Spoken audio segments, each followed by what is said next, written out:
Morning everyone. Our today's topic is atomic spectra. देखो, atomic spectra होता क्या है। कोई भी एटम जो होता है जब लाइट रेडिएशंस को एब्जॉर्ब करता है और इमिट करता है तो उन रेडिएशंस जो है उनका हमें एक तरीके का फोटोग्राफ दिखाई देता है, जिसे हम क्या बोलते हैं, स्पेक्ट्रा बोलते हैं। अब देखो, जैसे आप देखते हो रेनबो का फॉर्मेशन, वो भी एक क्या है, स्पेक्ट्रा है। तो जब भी हम किसी वाइट लाइट को, जिसके अंदर क्या होते हैं, जिसे हम मोनोक्रोमेटिक लाइट भी बोल सकते हैं, क्योंकि उसके अंदर विजिबल रीजन की सारी लाइट्स प्रेजेंट होती है, जब हम उसको एक प्रिज्म से पास कराते हैं तो ये जो वाइट लाइट होती है ये 7 कलर्स के अंदर स्प्लिट हो जाती है, जिसे हम विबग्योर बोलते हैं। ठीक है, तो ये जो 7 कलर का हमें बैंड दिखाई देता है, ये भी क्या है, एक स्पेक्ट्रम है। अब देखो स्पेक्ट्रम होता क्या है। तो स्पेक्ट्रम जो है एक फोटोग्राफिक फिल्म के ऊपर प्रोड्यूस होने वाला इम्प्रेशन है, जो कि एक पर्टिकुलर रेडिएशन की वजह से जनरेट होता है। अब आपने पढ़ा था कि जब आप विबग्योर देखते हो, विजिबल रीजन की जो लाइट देखते हो, विबग्योर जिसे आप बोलते हो, violet, indigo, blue, green, yellow, orange और रेड, ये 7 कलर्स जब आप देखते हो तो इस तरफ जाने पे वेवलेंथ जो है वो इंक्रीज होती है। ठीक है, और इसकी वेवलेंथ सबसे कम है, रेड की वेवलेंथ सबसे ज़्यादा है। तो इसकी वेवलेंथ सबसे ज़्यादा है तो इसका जो डेविएशन होता है वो सबसे कम होता है, और इसकी वेवलेंथ सबसे कम है तो इसका डेविएशन जो है वो सबसे ज़्यादा होता है। और ऐसा ही हमें रेनबो के अंदर भी देखने को मिलता है। ठीक है, तो जिसकी वेवलेंथ शॉर्ट है उसका डेविएशन ज़्यादा, और जिसकी वेवलेंथ कम है उसका डेविएशन, जिसकी वेवलेंथ ज़्यादा है उसका डेविएशन कम होगा। तो वाइट लाइट के अंदर जो 7 कलर्स दिखाई देते हैं वो भी एक तरीके का स्पेक्ट्रम है, और स्पेक्ट्रम जो है फोटोग्राफिक प्लेट के ऊपर पर्टिकुलर रेडिएशंस की वजह से, पर्टिकुलर वेवलेंथ की रेडिएशंस की वजह से जनरेट होने वाला एक इम्प्रेशन होता है। अब हम बात करते हैं स्पेक्ट्रम कितने टाइप का होता है। तो स्पेक्ट्रम 2 टाइप का होता है, इमिशन और एब्जॉर्प्शन। और दोनों टाइप के इम्प्रेशंस जो होते हैं या स्पेक्ट्रम जो होते हैं वो अगेन 3 टाइप के होते हैं, कॉन्टीन्यूअस, लाइन और बैंड। देखो, कॉन्टीन्यूअस तो जैसे अभी आपने पढ़ लिया विबग्योर वाला, जो 7 कलर में, क्योंकि कोई गैप नहीं है और ये हमें यूँ कंटिन्यू दिखाई देता है, तो ये कॉन्टीन्यूअस हो गया।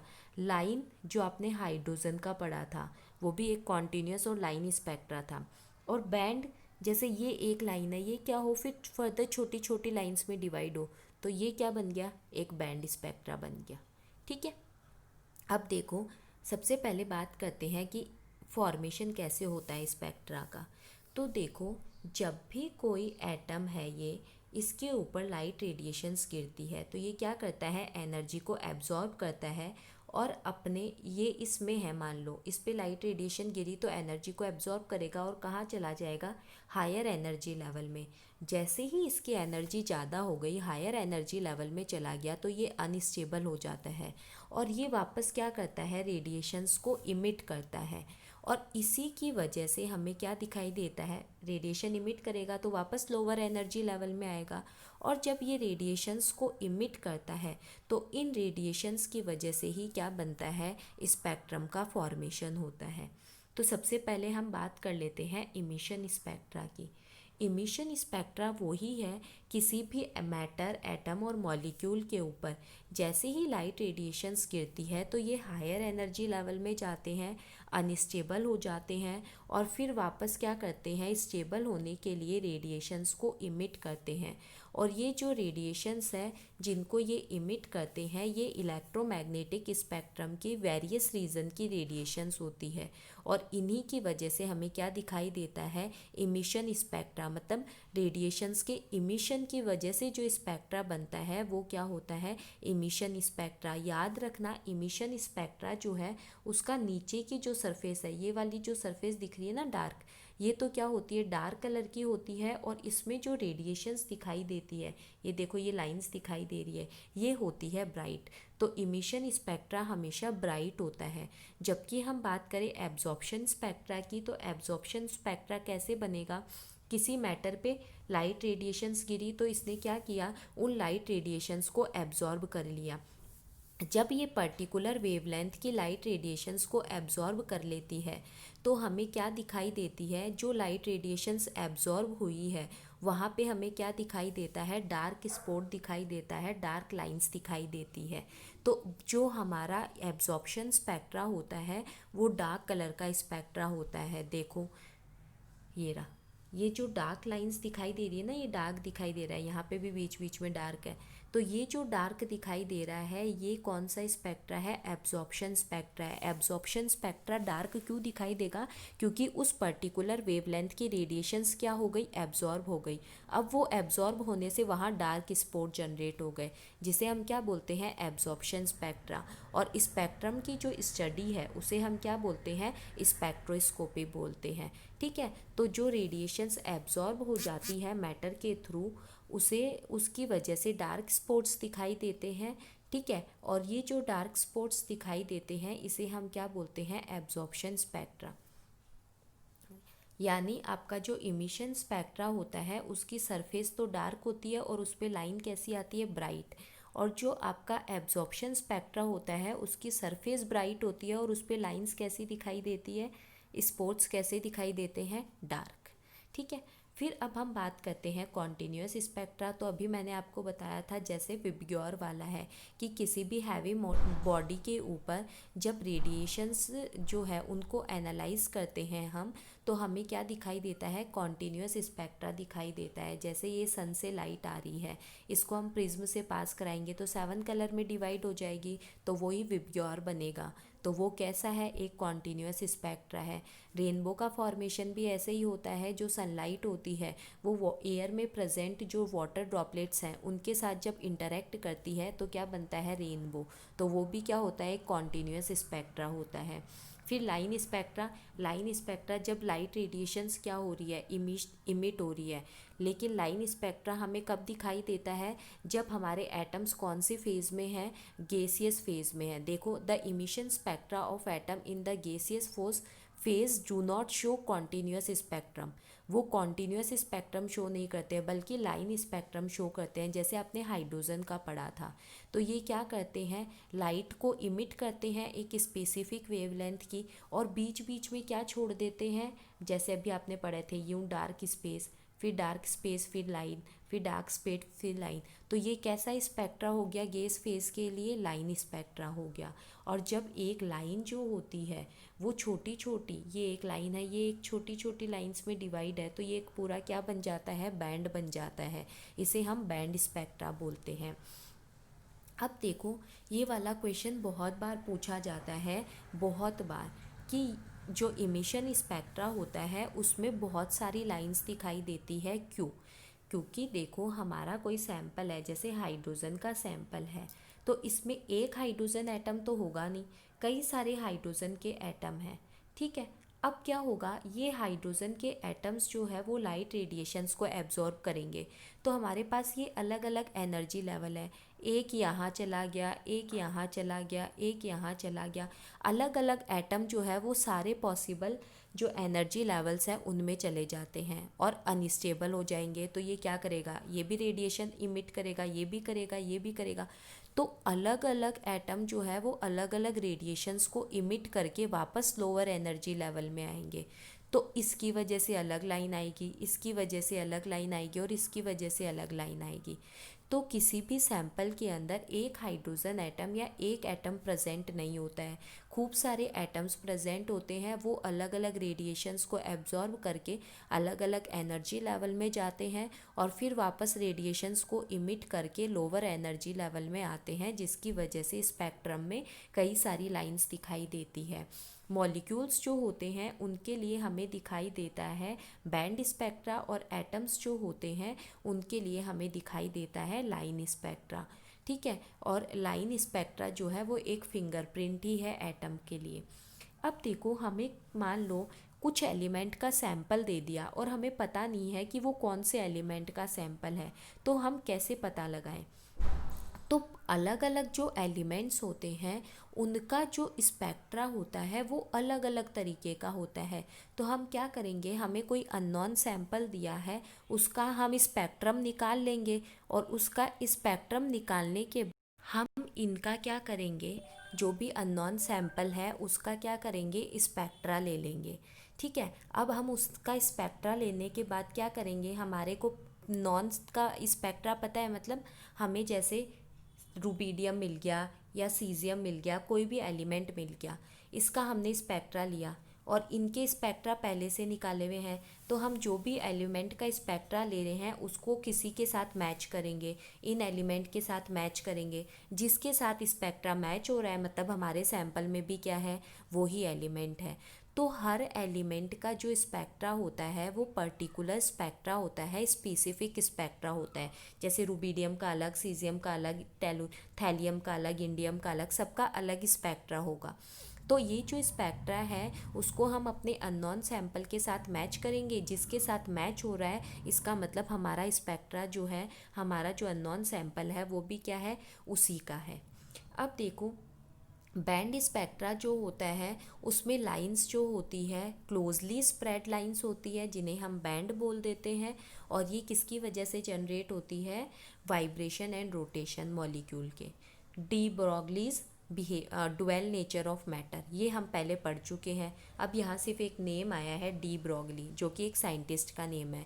वो क्या बोलता है कि मैटर डुअल बिहेवियर शो करती है लाइट के जैसे, मतलब वेव नेचर भी और पार्टिकल नेचर भी। इसका मतलब फोटोन और इलेक्ट्रॉन दोनों क्या रखते हैं, वेवलेंथ भी रखते हैं और मोमेंटम भी रखते हैं। फोटोन जो है वो कैसा नेचर शो करता है, वैसे तो फोटोन और इलेक्ट्रॉन दोनों वैसे जो है वो कैसा नेचर शो करने चाहिए, पार्टिकल नेचर शो करने चाहिए, लेकिन इनकी वेवलेंथ भी होती है और मोमेंटम भी होती है।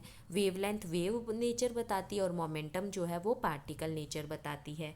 फिर इसका एक्सप्लेनेशन हमने अभी पहले पढ़ाई था लास्ट क्लास में कि आइंस्टीन के अनुसार E इज़ इक्वल टू क्या होता है, mc² और E is equal to h nu, दोनों को बराबर रख दिया। दोनों को बराबर रखने के बाद हम क्या देखते हैं कि हमारे पास यहाँ पे क्या आता है, lambda upon h is equal to h upon lambda is equal to p। यानी वेव नेचर और पार्टिकल नेचर जो होते हैं एक दूसरे के इन्वर्सली प्रोपोर्शनल होते हैं। लेकिन दूसरी चीज़ देखना यहाँ से, लैम्डा और मास जो है वो एक दूसरे के क्या है, इन्वर्सली प्रोपोर्शनल है। यानी जिसका मास ज़्यादा होगा उसका वेव नेचर क्या होगा, कम होगा, और जिसका मास कम है उसका वेव नेचर क्या होगा, ज़्यादा होगा। ठीक है, तो डी ब्रोगली यही बोलता है कि जो हैवी मास वाले होते हैं उनका वेवलेंथ कम होता है, इसलिए हम उसके अंदर वेव नेचर को डिटेक्ट नहीं कर सकते हैं। लेकिन जिनका मास स्मॉल होता है हम उसके अंदर वेवलेंथ को डिटेक्ट कर सकते हैं, वेव नेचर को डिटेक्ट कर सकते हैं। और इलेक्ट्रॉन माइक्रोस्कोप का फॉर्मेशन भी डी ब्रॉगली प्रिंसिपल पर ही बेस्ड है। जैसे इसने अपने रिलेशनशिप का सिग्निफिकेंस दिया है कि हमने मान लिया कि कोई 1 kg का मास है जिसकी वेलोसिटी 5 मीटर पर सेकेंड है, तो हमने यहाँ वैल्यू पुट की, h की वैल्यू ये रख दी, लैम्डा की वैल्यू हम निकालेंगे और m और v हमें पता है, तो लैम्डा इधर चला गया तो h upon m v. h 6.626 into 10⁻34, mass जो है वो हमने 1 kg ले ही रखा है और वेलोसिटी 5 गिवन है। यहाँ से हमारा जो वेवलेंथ निकल के आया वो कितना आया, इतना, जो कि 10⁻34, मतलब बहुत बहुत ज़्यादा कम है। लेकिन दूसरा इसने क्या ले लिया, इलेक्ट्रॉन, तो इलेक्ट्रॉन लिया तो h की वैल्यू तो यही रहनी है, वेलोसिटी सेम बोली है, और मास इलेक्ट्रॉन का पता है 9.1 इंटू 10⁻31 kg होता है। अब इसका लैम्डा कितना निकल के आ रहा है, 10⁻4, यहाँ 10⁻34, यानी ये तो बहुत कम है। जब मास कितना था 1 kg, और जब मास इतना kg था, इतना कम मास था, तो हम क्या कर सकते हैं, वेवलेंथ को मेज़र कर सकते हैं। लेकिन इतनी छोटी वेवलेंथ को मेज़र कर पाना पॉसिबल नहीं है। तो ये यही कहता है कि हैवी ऑब्जेक्ट के लिए वेवलेंथ को मेज़र नहीं किया जा सकता, और जो हल्के ऑब्जेक्ट्स हैं उनको लिए वेवलेंथ को मेज़र किया जा सकता है। फिर एक न्यूमेरिकल दे रखा है, आप लोग साथ साथ न्यूमेरिकल्स बैक एक्सरसाइज में जो दिए हुए हैं ना वो प्रैक्टिस करना। इसके अलावा एग्जाम्पल्स जो दिए हुए हैं वो प्रैक्टिस करना, किसी को प्रॉब्लम आ रही है तो पूछ लेना। ठीक है, फिर उसके बाद एक क्वेश्चन है कि इलेक्ट्रॉन का मास इतना है, काइनेटिक एनर्जी इतनी है, आपको वेवलेंथ कैलकुलेट करनी है। तो सबसे पहले काइनेटिक एनर्जी का फॉर्मूला लगा दो, लगा दिया। अब आपको वेलोसिटी गिवन नहीं है तो यहाँ से आप वेलोसिटी निकाल लो। काइनेटिक एनर्जी गिवन है, ये हाफ आ गया, मास आ गया, ठीक है। अब आप वेलोसिटी निकाल लो, तो आपने यहाँ से वेलोसिटी निकाल ली, ठीक है। अब आपको वेवलेंथ निकालनी है तो फॉर्मूला वही lambda is equal to h upon m v. एच की वैल्यू आपको पता है, मास आपको पता है, वेलोसिटी आपने निकाल ली। ये सब रख दो। एक चीज़ और ध्यान रखना, जब भी आप यूनिट रखो तो सबको या तो मीटर में रखना, या सबको सेंटीमीटर में रखना, या सबको केजी में रखना, या सबको ग्राम में रखना। यूनिट सेम रहनी चाहिए, तभी क्वेश्चन सॉल्व होगा। फिर आता है हाइजेनबर्ग्स अनसर्टेनिटी प्रिंसिपल। ये क्या बोलता है हाइजेनबर्ग अनसर्टेनिटी? अनसर्टेनिटी से ही समझ में आ रहा है कि ये बोलता है कि कोई भी जो ऑब्जेक्ट है उसके लिए, या ये बोल दो इलेक्ट्रॉन के लिए, हम एक साथ एग्जैक्टली मतलब एकदम सही सही मोमेंटम और पोजीशन की वैल्यू को कैलकुलेट नहीं कर सकते हैं। किसी भी इलेक्ट्रॉन के लिए साइमल्टेनियसली मतलब एक साथ प्रिसाइजली यानी एकदम करेक्ट तरीके से मोमेंटम या वेलोसिटी बोल दो और पोजीशन को बताना इम्पॉसिबल है, पॉसिबल नहीं है। अगर ये बोले कि मोमेंटम जो है उसमें अनसर्टेनिटी डेल्टा पी एक्स है और जो पोजीशन है उसमें अनसर्टेनिटी डेल्टा एक्स है, तो ये मोमेंटम और पोजीशन का जो मल्टीप्लाई है वो होगा greater than equal to h upon 4 pi, ठीक है। अब हम क्या करेंगे, इसका मतलब ये क्या है, greater than equal to 4 pi, h upon 4 pi. मतलब हम सर्टेनिटी से नहीं बता सकते हैं कि इसकी वैल्यू कितनी होगी। पी क्या होता है, एम वी होता है, तो मास तो फिक्स है और ये डेल्टा वी। इसका मतलब हम ये भी बोल सकते हैं पोजीशन और किसके अंदर, वेलोसिटी की वैल्यू एक साथ एक एग्जैक्टली नहीं बताई जा सकती है। पोजीशन और मोमेंटम को एक साथ एग्जैक्टली नहीं बताया जा सकता है, तो हमें ये फॉर्मूला याद रखना है। Delta x is equal to delta x into delta v is greater than equal to h upon 4 pi m. दूसरी चीज़ याद रखना, जब आपको इस पे न्यूमेरिकल आए तो आप यहाँ पे इक्वल का साइन यूज़ में लेना। जैसे अभी मैं करवाती हूँ सॉल्व न्यूमेरिकल, तो अनसर्टेनिटी प्रिंसिपल के अकॉर्डिंग वेलोसिटी, किसी भी इलेक्ट्रॉन की वेलोसिटी और मोमेंटम एंड पोजीशन को साइमल्टेनियसली प्रिसाइजली कैलकुलेट करना इम्पॉसिबल है। Delta x into delta p is greater than equal to h upon 4 pi, ठीक है।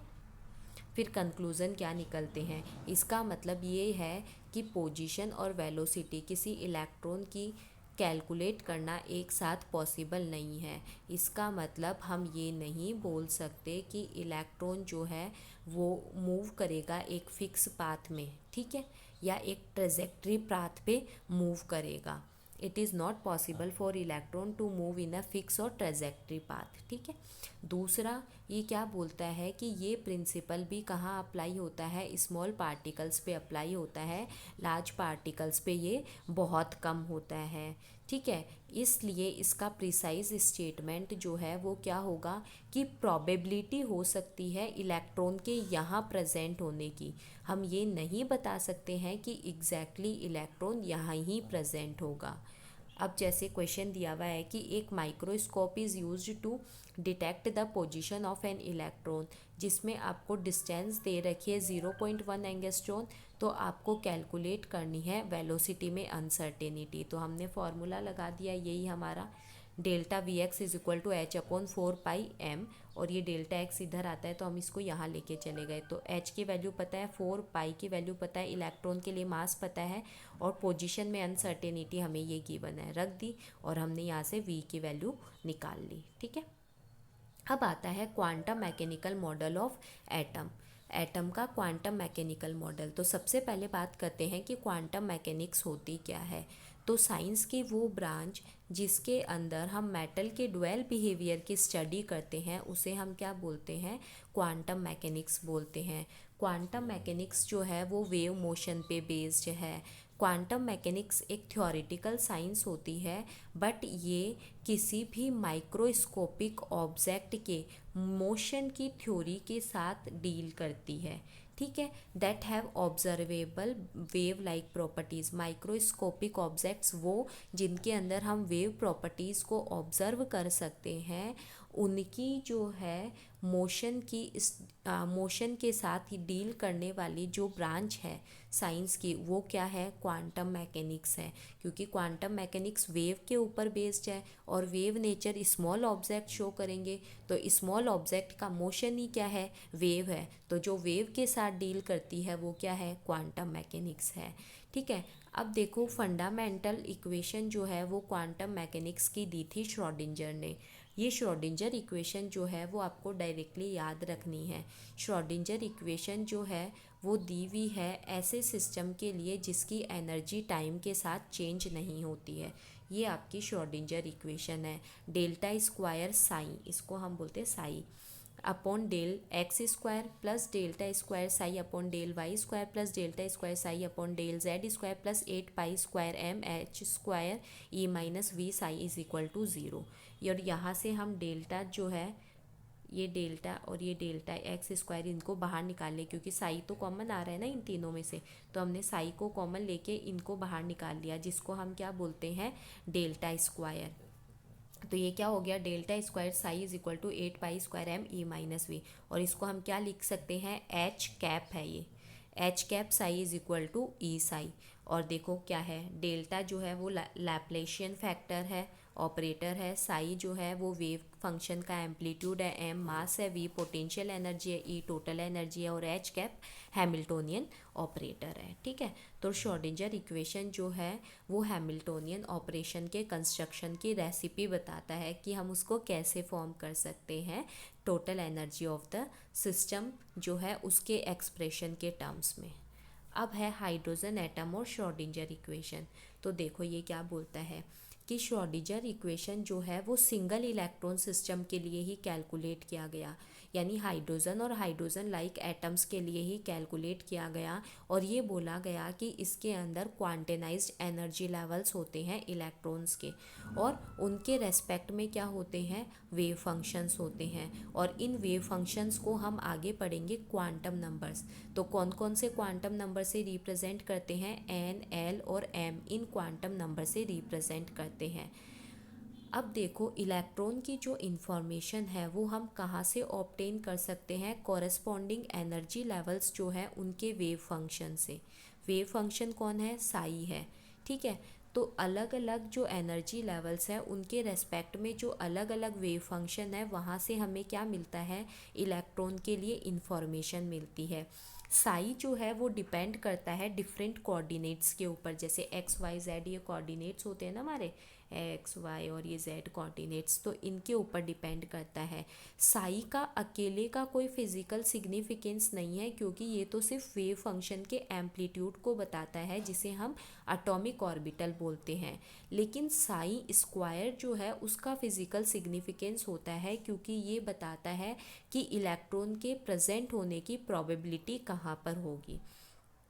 श्रोडिंजर इक्वेशन जो है वो एग्जैक्ट सॉल्यूशन नहीं देती है मल्टी इलेक्ट्रॉन सिस्टम के लिए, मतलब जिसमें दो या दो से ज़्यादा इलेक्ट्रॉन प्रेजेंट है उनके लिए एग्जैक्ट सॉल्यूशन नहीं देती है।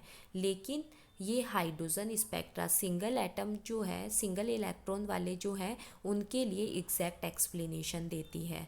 फिर मल्टी इलेक्ट्रॉन सिस्टम के लिए क्या करें एग्जैक्ट सॉल्यूशन के लिए, तो हमें वहाँ पे क्या करना पड़ेगा, अप्रोक्सीमेशन मेथड को ही यूज़ में लेना पड़ेगा। ठीक है, और फिर क्योंकि यहाँ पे क्या होता है, ये इनके अंदर क्या होंगे, बहुत ज़्यादा इलेक्ट्रॉन होंगे, ज़्यादा इलेक्ट्रॉन होने की वजह से इनके जो ऑर्बिटल्स होते हैं वो क्या होते हैं, स्मॉल हो जाते हैं, क्योंकि इनके अंदर न्यूक्लियस का चार्ज इंक्रीज़ हो गया। क्योंकि नंबर ऑफ़ इलेक्ट्रॉन्स इंक्रीज़ हो रहे हैं, मतलब प्रोटॉन्स का नंबर भी इंक्रीज़ हो रहा है, तो न्यूक्लियस चार्ज इंक्रीज़ होने की वजह से इनके ऑर्बिटल्स क्या हो गए, स्मॉल हो गए।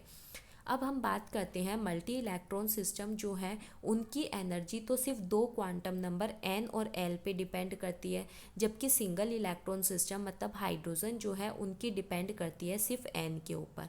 अब कैरेक्टरिस्टिक देखना इस क्वांटम मैकेनिकल मॉडल के। सबसे पहले तो ये बोलता है कि जो एनर्जी होती है वो क्वांटेनाइज्ड होती है। ठीक है, यानी कि कोई भी एटम जो है उसके अंदर जो इलेक्ट्रॉन है उनकी एनर्जी जो होती है वो फिक्स होती है, जिसे हम क्या बोलते हैं, क्वांटेनाइजेशन ऑफ एनर्जी बोलते हैं। अब देखो ये जो क्वांटेनाइज्ड एनर्जी लेवल है, इनकी एग्जिस्टेंस जो है उनका डायरेक्ट रिजल्ट कहाँ से आता है, direct result of wave properties of electrons, मतलब वो इलेक्ट्रॉन्स की वेव प्रॉपर्टीज़ का डायरेक्ट रिजल्ट है। और इसके अलावा ये श्रोडिंजर इक्वेशन के सारे सॉल्यूशंस का भी रिजल्ट है। आपको सिंपली सीधा और क्या समझना है कि कोई भी जो इलेक्ट्रॉन होते हैं, कोई भी एटम जो है उसके अंदर इलेक्ट्रॉन्स जो होते हैं उनकी एनर्जी क्वांटेनाइज्ड होती है। इसका मतलब एनर्जी के कुछ स्पेसिफिक वैल्यू होती है। दूसरा ये क्या बोलता है कि इलेक्ट्रॉन की वेव लाइक जो प्रॉपर्टीज़ होती है, ठीक है, और श्रोडिंजर इक्वेशन जो है उसके जो अलाउड सॉल्यूशन है वो क्या बताते हैं कि इलेक्ट्रॉन के लिए क्वांटेनाइज्ड एनर्जी लेवल्स होते हैं। तो पहला तो क्या हो गया हमारे पास, क्वांटेनाइज्ड एनर्जी लेवल, यानी हर एनर्जी इलेक्ट्रॉन्स जो हैं उनके लिए एनर्जी की कुछ स्पेसिफिक वैल्यूज़ होती हैं। दूसरा, ये क्वांटेनाइज्ड एनर्जी लेवल जो है वो किसकी वजह से आते हैं, इलेक्ट्रॉन के वेव नेचर की वजह से आते हैं, और श्रोडिंजर इक्वेशन के अलाउड जो है वो सॉल्यूशन होते हैं। थर्ड जो है वो ये बोलता है कि इलेक्ट्रॉन जो है उसके लिए हम एग्जैक्ट पोजीशन जो है वो नहीं बता सकते हैं। अभी हमने पढ़ा था अनसर्टेनिटी प्रिंसिपल। इसका मतलब हम इलेक्ट्रॉन के लिए ये नहीं बोल सकते हैं कि ये इस फिक्स पाथ पे प्रेजेंट होगा, बल्कि हम क्या बता सकते हैं, इलेक्ट्रॉन्स की प्रोबेबिलिटी बता सकते हैं प्रेजेंट होने की। यहाँ प्रेजेंट हो सकता है, यहाँ प्रेजेंट होगा ऐसा नहीं बता सकते हैं। फिर उसके बाद साई जो है वो किसको बताता है, एटॉमिक ऑर्बिटल को बताता है। साई जो है वो फिक्स एनर्जी के ऑर्बिटल को बताता है जिसके अंदर इलेक्ट्रॉन प्रेजेंट होता है। लेकिन साई का अकेले का कोई सिग्निफिकेंस नहीं होता है, बल्कि किसका सिग्निफिकेंस होता है, साई स्क्वायर का, क्योंकि हमें पता है ये न्यूक्लियस, इसके सराउंडिंग में कौन प्रेजेंट होते हैं, इलेक्ट्रॉन। तो न्यूक्लियस के अराउंड में जो इलेक्ट्रॉन के प्रेजेंट होने की मैक्सिमम प्रोबेबिलिटी है वो कौन बताता है, साई स्क्वायर, जिसे हम क्या बोलते हैं, प्रोबेबिलिटी डेंसिटी। तो ये आपका श्रोडिंजर इक्वेशन है, क्वांटम मैकेनिकल मॉडल है। अब नेक्स्ट क्लास के अंदर हम क्वांटम नंबर्स और ऑर्बिटल्स के बारे में पढ़ेंगे और फिर इलेक्ट्रॉनिक कॉन्फ़िगरेशन। अब आप इसके बैक एक्सरसाइज क्वेश्चन करना, यहाँ तक के जितने न्यूमेरिकल्स हो सके हैं, एग्जाम्पल हो चुके हैं वो करना। थ्योरेटिकल क्वेश्चंस जो है उनको छोड़ देना। ठीक है, थैंक यू।